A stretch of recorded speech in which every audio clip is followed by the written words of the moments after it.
You were born in 1951, Moscow. Your father is not a hero. He's an engineer at a defense plant. Your mother works in a district office.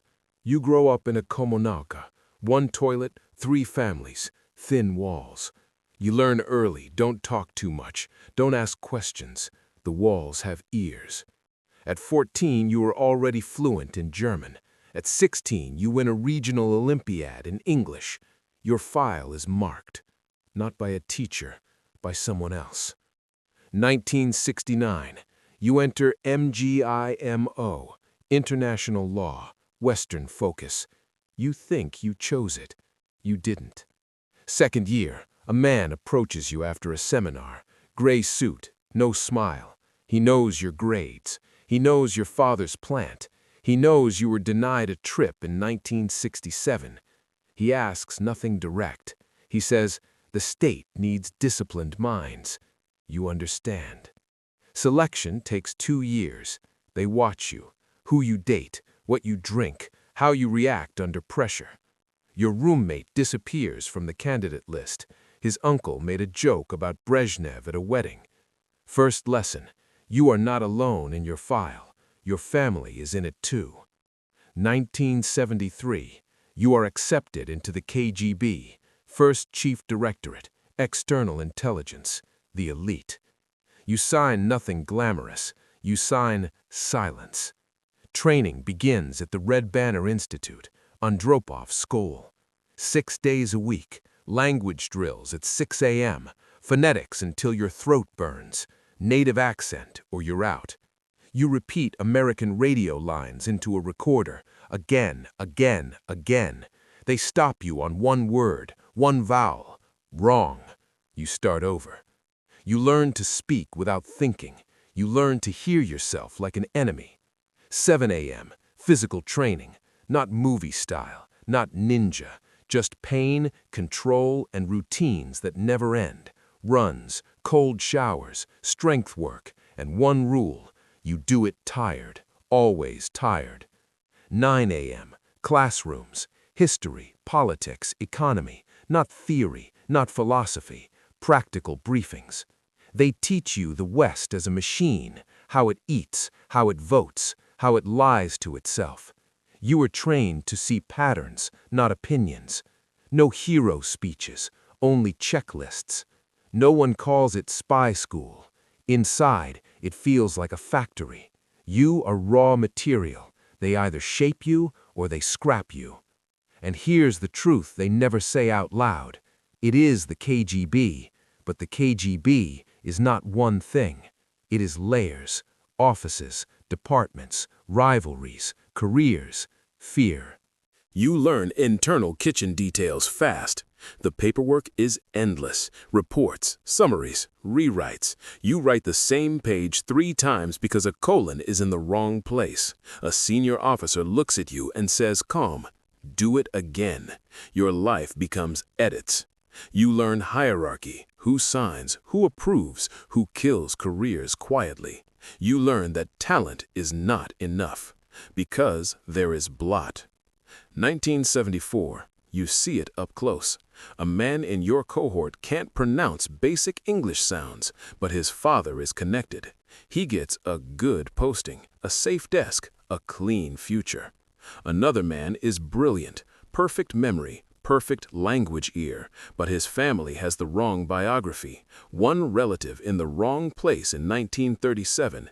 He disappears from the program. No explanation. One day his chair is empty. The next day, no one mentions his name. Second lesson. The system is not only discipline, it is nepotism with a stamp. And stress. Everyone is calm on the outside. Inside, the pressure is constant. You are evaluated every week, sometimes every day. The older officers have one ritual: vodka. Not always a party, not always laughter. Often it's just silence in a small kitchen. A glass, a second glass, because you can't carry the job in your head forever. No one calls it alcoholism. They call it release. They call it tradition. They call it normal. You don't drink much at first. You watch the men who do. You watch their hands, They shake in the morning. They stop shaking after lunch. 1975, you graduate into operations. You are given a new identity on paper, not a costume, a file, a history, a legend built by bureaucracy. You are trained to live inside it, to answer questions without hesitation, to remember dates like scars. You are sent abroad under diplomatic cover, not as a cinematic killer, as a cultural officer, a trade representative, words that sound harmless. Your first posting is in Austria, Vienna, 1976. Vienna looks clean, organized, bright. It feels like a different planet. Your job is controlled boredom, receptions, small talk, stiff smiles. You collect details. You watch who avoids whom, who arrives late, who drinks too much, who is lonely. Your weapon is not a pistol. Your weapon is patience. But the risk is real. One mistake, and it's not a reprimand. It's not transfer. It can be a bullet. Because your own side can erase you, and the other side can erase you too. You learn the rules of the street without being taught how to. You learn by watching what happens to others. 1977. A man from another residentura makes a sloppy move, not in a movie way, in a human way. He talks too long. He trusts the wrong person. He thinks he's smart. He vanishes. No funeral, no explanation. His colleagues receive one sentence. He is no longer with us. They don't say prison. They don't say court. They don't say anything. Third lesson. In this life, people don't retire. They disappear. You write reports at night, pages of names, impressions, networks, atmospheres. You send them back to Moscow. And Moscow sends you back orders that look like they were written by a machine. Do this, attend that, report this, avoid that. You are a tool, even if you are elite. 1978. Your second posting is West Germany, Bonn. Now the stakes feel sharper, more counterintelligence, more eyes. You learn that the West is not naive. They are calm, polite, and they watch. You start sleeping lightly, 3 hours, 4 hours. You wake up at small sounds. You rehearse conversations in your head. You stop being a person. You become a function. Back in the residentura, the kitchen smells like cigarettes and cheap coffee. The men's jokes are dry. Their faces are older than their passports. And the vodka is always somewhere nearby. 1979. Afghanistan begins. The world changes. Your work gets heavier. More tasks, more pressure, more paranoia. You see how politics crushes humans. You are not allowed to have opinions, only outcomes. 1981. You are promoted, not with a ceremony, with more responsibility and less sleep. Now you manage assets and relationships without the glamour. You manage risk, you manage mistakes. You learn the cruel arithmetic. If someone becomes a liability, the machine removes them. Not always by gulag, often by silence. A phone call, a car accident, a heart attack, a name erased from lists. You understand why old officers drink, because if they don't, their mind will keep replaying faces. 1983, you are recalled to Moscow for advanced training.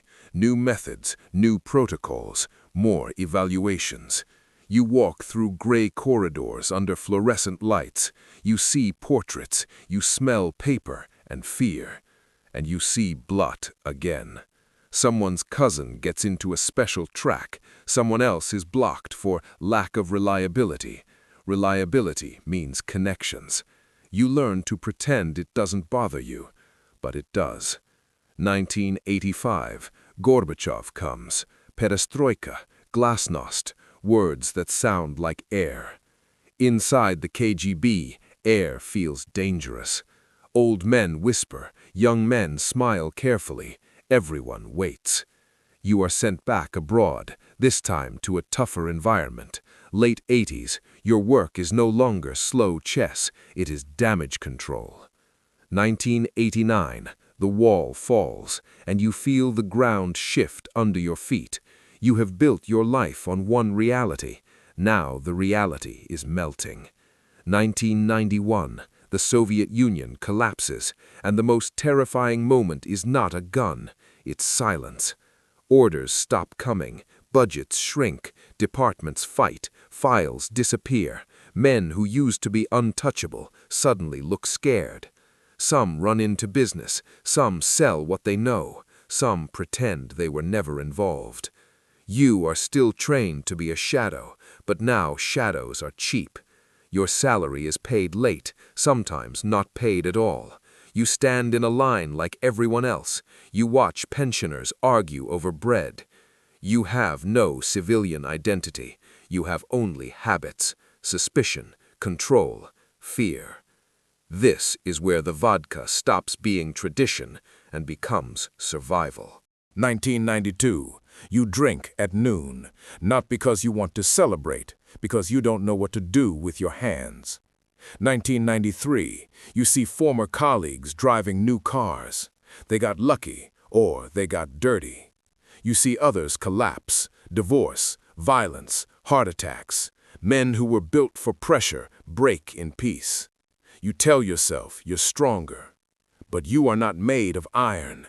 You are made of routines, and your routines are gone. 1994. You are approached by someone you once would have avoided, a businessman, a security consultant, a man with a smile too wide. He hints, "We can use your experience." You feel disgust, then you feel hunger. You say no, then you think about rent, then you say yes one time. One time becomes more. 1996, you realize the line has moved. What was treason is now business. What was loyalty is now stupidity. And that's when the most dangerous thought enters your head. Maybe the system you served was never sacred. Maybe it was just a machine. You try to stop drinking, you fail, because the job trained you to live with constant threat. Vodka is the only thing that turns threat into fog. Late 1990s, your health starts to go. High blood pressure, insomnia, hands shaking. You sit in a kitchen at 3 a.m. You stare at a glass. You hear the old KGB world in your head. The phones, the steps, the quiet. Then a knock. Not on the door, on your past. A former colleague calls. His voice is flat, controlled. He says, "People are asking questions again." You feel your stomach drop. Because you know what questions mean. It means someone is cleaning something, or someone is being cleaned. You go outside. Moscow is different now. Bright signs, new money, new rules. But you still walk like you're being watched. You check windows without thinking. You change routes without thinking. You don't do it to be clever. You do it because your nervous system was trained that way. And here is the final truth. Your danger was never only the West. It was always both sides. In your career, one mistake could mean a bullet, not a prison, not a camp, a bullet and a disappearance. No name, no grave, no story. Because the cleanest operation is the one no one talks about. And now, after everything, you are not a super spy. You are a man in a kitchen with a glass and a body that can't relax. You think about the boys who got in through blat. Some of them survived. Some of them died stupidly. Some became rich.